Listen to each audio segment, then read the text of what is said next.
Hello cuties, आप सभी लोगों का स्वागत है मूवीज फनघट में। आज हम बात करने वाले हैं नॉट अदर्स की एपिसोड 6 की। एपिसोड की स्टार्टिंग होती है, जिन्नी के बचपन का दिखाया जाता है। वो अपनी मॉम की बॉयफ्रेंड के साथ थी और उससे कहने लगती है कि अंकल आप कितने अच्छे हो, काश आप ही मेरे डैडी होते। और बस यही सुन के युनमी का बॉयफ्रेंड जिनी को वहां से छोड़ के चला जाता है। फिर दिखाते हैं अब जब जिनी को पता चल गया था उसके डैड कौन है, तो वो अपनी मॉम से कहती है कि आप इन्हीं के साथ फ्लर्टिंग कर रही थी, इन्हीं को डेट करना चाह रही थी, तो आप उस काम को मत करो। तो युनमी कहने लगती है कि अब इसमें दिक्कत क्या है, पहले तो तूने हाँ कर दी थी ना।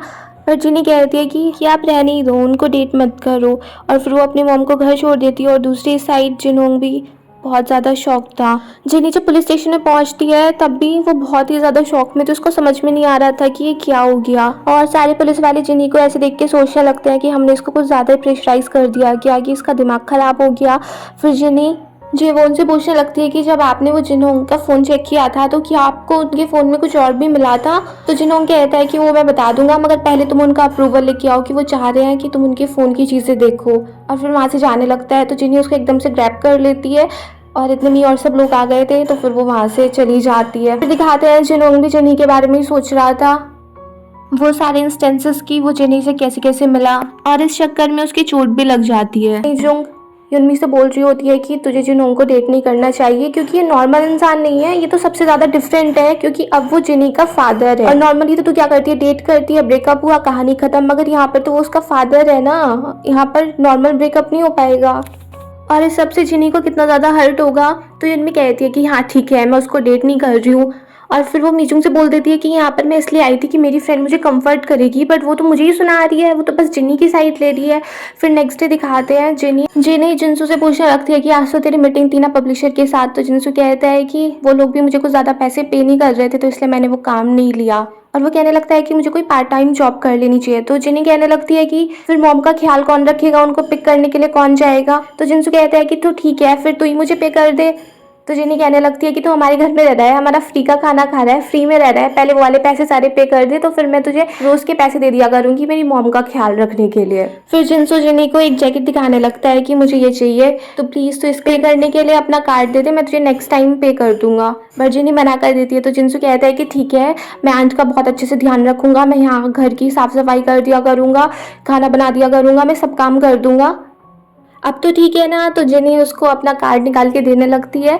और फिर जिनसे कहता है कि तू ठंडा नाश्ता क्यों कर रही है, मैं ये सब कुछ अभी गर्म कर देता हूँ। और वो जैसे ही वो सबको हीट करने के लिए चाहता है, वो जैसे ही ऑयल पुट करता है तो वो तेल उसी के ऊपर आने लगता है। तो वो सब कुछ छोड़ छाड़ के वहां से भाग जाता है और जिनी से कहता है कि प्लीज तू ही संभाल ले। फिर दिखाते हैं युनमी वेट कर रही होती है कि जिनोंग अभी भी बाहर है क्या, मगर जिनोंग वहाँ पर था नहीं और जिनोंग की काफ़ी ज़्यादा तबीयत खराब हो रही थी। फिर दिखाते हैं डॉक्टर पार्क युनमी को देख के सोचने लगते हैं कि इसने सोचा भी कैसे कि ये मुझे डेट कर सकती है। वैसे चलो अच्छा ही है, क्योंकि अब युनमी थोड़ा डॉक्टर पार्क को इग्नोर कर रही थी तो डॉक्टर पार्क को लगने लगता है कि इसको अपनी असलियत पता है कि इसको तो मैं कभी भी डेट नहीं करूँगा, अच्छा ये मुझसे थोड़ा इसे अवॉइड कर रही है। फिर दिखाते हैं युनमी जिनी से बोल देती है कि प्लीज़ मुझ पर स्पाई करना बंद कर और अब जिनसू को भेजा कर, मैं अपना ध्यान खुद रख लूंगी और ये सब कुछ इतना डेंजरस भी नहीं है। फिर दिखाते हैं जिनी अपनी फ्रेंड टेक्यूंग से मिलने के लिए जाती है और उससे कहती है कि तेरा एक फ्रेंड था ना, मुझे एक जगह की सीसीटीवी चेक करनी है तो प्लीज़ तो कुछ इंतजाम करा दे। और तभी उसको वहाँ पर उसका बॉस दिख जाता है। तो जिनी कहने लगती है कि आपने तो मुझे अच्छा फंसा दिया। तो उसके बॉस कहते हैं कि अब तुम्हारा ट्रांसफर वहाँ पर तो हो गया है, मगर एक बात सुन लो, जेवोन तो वहीं पर रहेगा और तुम्हें यहीं पर वापस आना है, तो प्लीज़ उसके साथ ज़्यादा इन्वॉल्व मत होना। वो एक ऐसे दलदल की तरह है जो सबको अपनी तरफ खींच लेता है, तो प्लीज़ उससे दूर ही रहना। फिर दिखाते हैं जिनसू युनमी को लेने के लिए आया था, बट युनमी उससे कहती है कि मैं किसी और के साथ जाऊंगी। तो फिर जिनसू वहाँ से चला जाता है और फिर युनमी से मिलने के लिए जिनोंग आता है। फिर वो दोनों ड्रिंक करने के लिए चले जाते हैं और युनमी उसको डांटने लगती है कि मैं जो भी काम करने के लिए कहती हूँ तुम इजीली कर देते हो और तुमसे अपना ख्याल भी नहीं रखा जाता है। तुम बीमार हो गए थे, तुम्हें टिटनेस का शॉट लगाया है, डॉक्टर होकर भी तुम ऐसी हरकत कैसे कर सकते हो, और अब मेरे साथ ड्रिंक करने भी आ गए। क्योंकि युनमी ने डॉक्टर पार्क की बात सुन ली थी तब उसको पता चला था कि जिनोंग भी बीमार है। जिनोंग युनमी से और ज्यादा मिलना चाहता था, उससे पैचअप करना चाहता था, बट युनमी मना कर देती है कि नहीं, उस सब की अब जरूरत नहीं है और जिनी के बारे में जानने की कोशिश मत करना, सारी गलती तुम्हारी ही है। और फिर युनमी ऐसे सुना तो रही थी बट उसको थोड़ा ऐसे लगने लगता है कि कितना ज़्यादा स्टूपिड है, मेरी सारी बात मान लेता है। तो फिर वो उससे कहती है कि तुम एक काम कर सकते हो, हर रोज़ मुझे पिक करने के लिए आ जाना। तो जिनोंग मान जाता है कि मैं तुम्हें डेली पिक करने के लिए आ जाया करूँगा। और युनमी ने उसे ये भी बोल दिया था कि डायरेक्ट क्लिनिक के सामने आके मत रुकना, थोड़ी दूर अपनी गाड़ी को रोकना, क्योंकि वो नहीं चाहती थी कि किसी को भी पता चले कि वो जिनहोंग के साथ जा रही है। फिर दिखाते हैं जिनी जब घर पे आती है, वो देखती है पूरा घर बहुत ज्यादा गंदा पड़ा है, सारे कपड़े इधर उधर पड़े हैं, तो वो जिनसू को कॉल करती है। तो जिनसू कहने लगता है कि मुझे कुछ काम था, और फिर वो कह देता है कि मैंने अभी अभी आंट को देखा, वो किसी के साथ है। फिर दिखाते हैं युनमी और जिनहोंग फिर से एक डेट पे होते हैं, और वहाँ पर युनमी उससे कहने लगती है कि जिनी भी मीट बहुत अच्छे से ग्रिल करती है तुम्हारी तरह, और वैसे ही जिनी के बारे में बात करने लगती है। तो जिनहोंग और जानने की कोशिश करता है कि जिनी और क्या क्या करती है। तो युनमी कहती है कि जिनी पढ़ने में बहुत अच्छी थी, वो हमेशा टॉपर रही। और फिर दिखाते हैं जिनी देख लेती है कि उसकी मॉम जिनहोंग के साथ है, और उसको पीछे एक लड़का भी दिख जाता है जो उसकी मॉम को स्टॉक कर रहा था। और फिर जिनी उसका पीछा करना शुरू करती है, मगर फिर वो कहीं गायब सा हो जाता है और जिनी को कहीं कुछ उसका पता नहीं चलता। फिर दिखाते हैं जिनी जेवोन से मिलने के लिए जाती है और उसे कहती है कि जो अभी मर्डर हुआ है उसका जो सस्पेक्ट है, मुझे उसकी फोटो देखनी है, क्योंकि मुझे लग रहा है कि वो आदमी मेरी मॉम का पीछा कर रहा है, मैंने उसको कई बार देख लिया है, तो प्लीज़ क्या मुझे तुम उसकी फ़ोटो दिखा सकते हो। बट जेवोन ऐसे कुछ रिएक्ट नहीं करता। तो जिनी कहने लगती है कि तुमने मुझसे ये भी जानने की कोशिश नहीं की कि मैं उस सस्पेक्ट के बारे में क्यों सोच रही हूँ और मुझे क्यों लग रहा है कि वो मेरी मॉम का पीछा कर रहा है। तो फिर दिखाते हैं जेवोन को पहले से ही पता था कि उस वीडियो में जो लेडी थी वो जिनी की मॉम ही थी, और इसीलिए उसने जिनी की मॉम को पुलिस स्टेशन में भी बुलाया था इंटरव्यू के लिए, क्योंकि वो भी नहीं चाहता था कि जिनी की मॉम की आइडेंटिटी एक्सपोज्ड हो।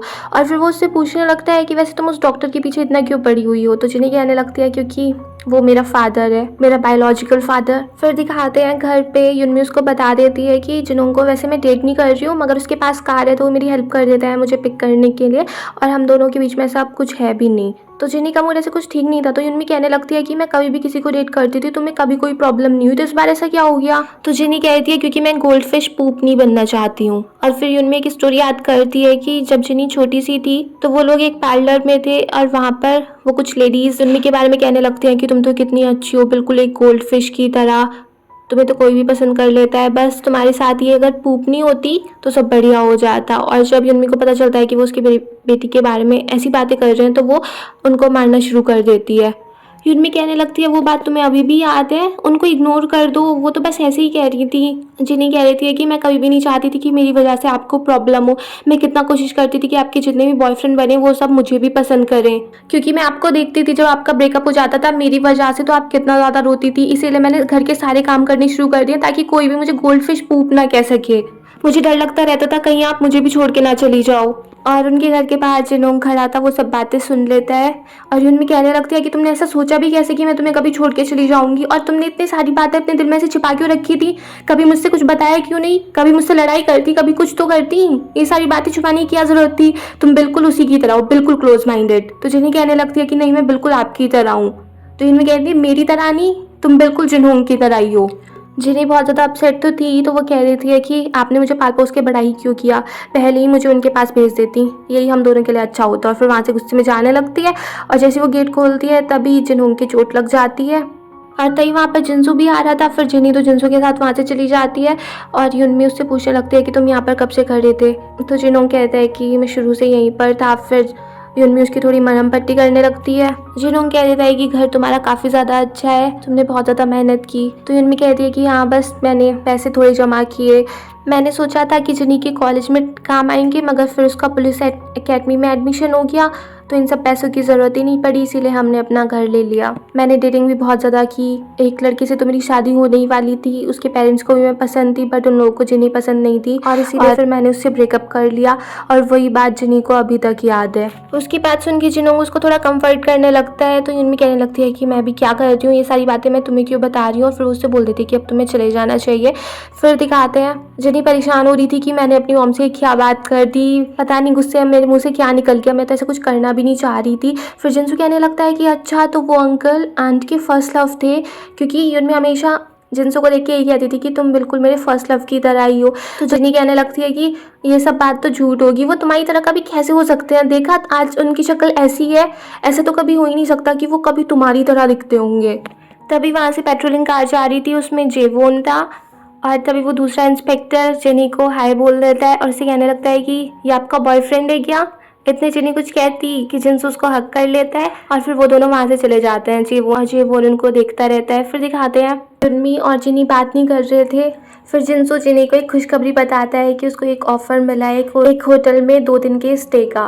और जिनी कहती है कि ये मेरे पैसों से ही मिला है ना, तो मैं भी जाऊंगी यहाँ पर। और फिर वो अपनी ओम से बोल देती है। वैसे तो उनको मैसेज करने की कोशिश कर रही थी कि क्या बोलूँ। फिर उनको वो मैसेज कर ही देती है कि आप मेरे साथ कहीं घूमने चलोगी क्या। तो युन में भी हाँ कर देती है। और फिर मीजूंग कहने लगती है कि देख कितनी अच्छी बच्ची है, वो तुझसे कैसे माफ़ी मांग रही है। फिर दिखाते हैं पार्किंग लॉट में डॉक्टर पार्क की कार से मीजूंग की कार को काफ़ी सारी स्क्रैचेस वगैरह आ जाती हैं। वैसे तो डॉक्टर पार्क डर गए थे, मगर जब मीजूंग वहाँ पर आती है तो वो उनसे कहती है कि कोई दिक्कत नहीं, और फिर वहाँ से चली जाती है। और डॉक्टर पार्क सोच रहे होते हैं कि कितनी रूड लड़की थी। फिर दिखाते हैं युनमी, जिनी और जिनसू सब रेडी हो जाते हैं जाने के लिए। एयरपोर्ट पे पहुंच जाते हैं और फिर उस सिटी में पहुंच जाते हैं जहाँ पर उनको जाना था। और तभी वहाँ पर युनमी ने जिनोंग को भी बुला लिया था और जिनोंग को देख के जिनी काफ़ी ज़्यादा शॉक्ड हो जाती है। और फिर यहीं पर यह एपिसोड फिनिश हो जाता है। अगर आपको ये पसंद आया हो तो प्लीज़ मेरे चैनल को सब्सक्राइब करें, लाइक करें, शेयर करें, कमेंट्स करें and bye bye till next video.